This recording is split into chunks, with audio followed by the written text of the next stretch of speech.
back to it, guys. The Wednesday edition of the Now Morning Show continues because Christmas nice and sweet, but it might require you to look into some options that are available thanks to our government. So this morning, joining us is Patricia De Leon-Henry, the National Director of the National Social Development Program, giving us some insight into the Ministry of Social Development and Family Services grants that are offered here in Sweet Trinbago. Good morning and welcome to the Now. Good morning. Thank you for the opportunity to be here. Anytime you are giving things that will help, we certainly want you on. And in the case of grants, people oftentimes don't know what is available altogether, how to apply or who to apply through. So let's first make a distinction, rather, of what exactly is a grant in terms of social development and family services. What sorts of grants do you guys offer? All right. So the Ministry of Social Development and Family Services offer a number of grants to assist persons who are poor and vulnerable, experiencing difficult circumstances. So we have two grant categories. We have our financial or cash grants, and we have non-cash grants. Okay. So in terms of our financial grants, we have our senior citizens pension, we have our disability assistance grant, we have our public assistance grant. We also have our non-cash grants, and those relate to our temporary food support, which you can get a card to be able to purchase food items at the groceries. We also have our general assistance grants, which assist with the purchase of household items, clothing, rental assistance. We also have grants under house repairs, sanitary plumbing assistance, house wiring assistance, and we even have a grant called the Seed Grant, which helps persons who are interested in becoming micro-entrepreneurs and also attaining training. Oh. Yes. Now, the latter of that list definitely sounded new to me. Right. I'm sure there are other citizens at home saying, in truth, it's our rent grant. Yeah. And in that case, the criteria will become a distinction now as to determine who can or cannot apply for those. Tell me a little bit as to what you look at for persons for both your cash and non-cash. Right.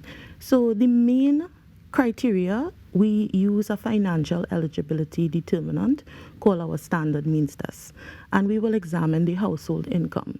Now, in the case of our senior citizens pension and our disability assistance grants, we do not apply the standard means test for those grants. But the other grants, we use our standard means test. And persons would have to present income documents for all the members of the household, as well as a key document that we require is the national ID card. For a second, when you emphasized it, I thought it was something more strenuous, but your ID card is necessary to show that you're a national. Yes. That makes sense. Now, you talk about the key, well, how you assess essentially. Will there be a period over time which persons are observed, for example, in terms of those cash grants specifically? Yes. So cash grants are usually reviewed every 6 months. So one of the things with the ministry and providing our cash grants, while we want to assist persons, we also want persons to become empowered and become resilient. So we give the grant and we will assess you after 6 months while working with you to determine if it is you can graduate or be removed from the grant because your circumstances have changed. I appreciate that tremendously because I also want to make sure that it is to help, not to actually continue that situation. So that makes complete sense to me.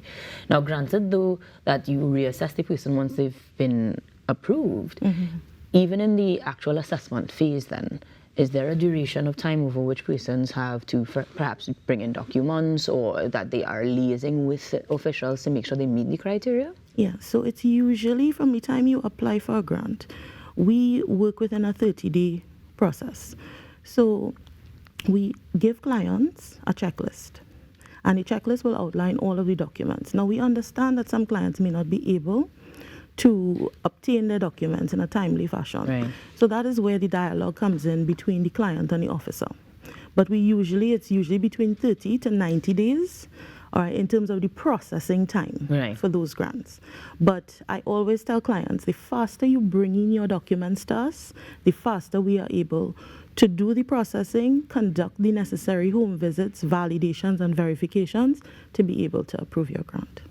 So in terms of persons who have to supply documents but don't have jobs, for example, like you're applying for a cash grant but you don't have an actual job, there will be exemptions or specifics needed for that particular person or alternatives perhaps? Right. So if it is you are unemployed or you're making a claim that you are unemployed, we have something called a declaration of income, which a client will be required to fill out. However, everything at the ministry is subject to verification. So whatever you provide to us, we have to do the verification to ensure that the information that you are giving is in fact true and accurate. As you should.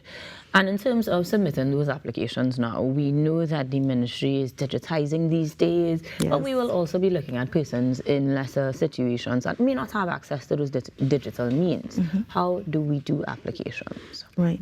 So yes, the ministry is on a digitization thrust. We are in a period of transformation.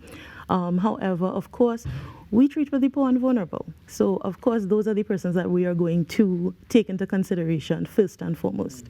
So one of the things that the ministry will be doing is a lot of sensitization sessions to help persons who need assistance in terms of getting digital application done. Also, at the ministry, we are setting up kiosks where you can come in and you will be provided with the necessary support by an officer to help you complete the application. We also partner with other ministries, like the Ministry of Digital Transformation, and they have centers where persons will be able to access computers and services. So we have definitely taken that into consideration, and we are working and creating measures to be able to support those persons. Beautiful. Now, of course, making sure that you're able to connect with these centers, these units, these persons is as simple as looking at the contacts that are on your screen right now. But out of curiosity, in this Christmas season, do you see any sorts of uptakes on applications or perhaps end of year so that person's trying to transition from one year into the next with some sort of assistance? Does that happen? Yes. Generally, we do receive a lot of applications at the ministry. In terms of grants, the Senior Citizen Pension is one of our most subscribed grants. But persons, yes, would come to the ministry to get support during the Christmas season, particularly in the area of our food support program. So let's talk a little bit about being denied, because there is criteria to meet. So not for any other reason other than you simply don't have it at the time, you're not able to meet that criteria. What is the next step for that person? Great. I'm glad you asked that question, because a lot of people are not aware that you have recourse. So if you have been rejected, the first thing is that you have to be formally rejected, which means that you have to get a letter from the ministry indicating that you were rejected. When that happens, you can raise a query at the level of the central board in terms of challenging your rejection. And if it is, you are still not satisfied with the decision of the central board, you then proceed to raise an objection at the level of the minister. So that you have options. You have options. But I imagine this is also a process, and there are also timelines for this as well. Yes. Do you operate within the same 30 to 90-day period for response? Yes.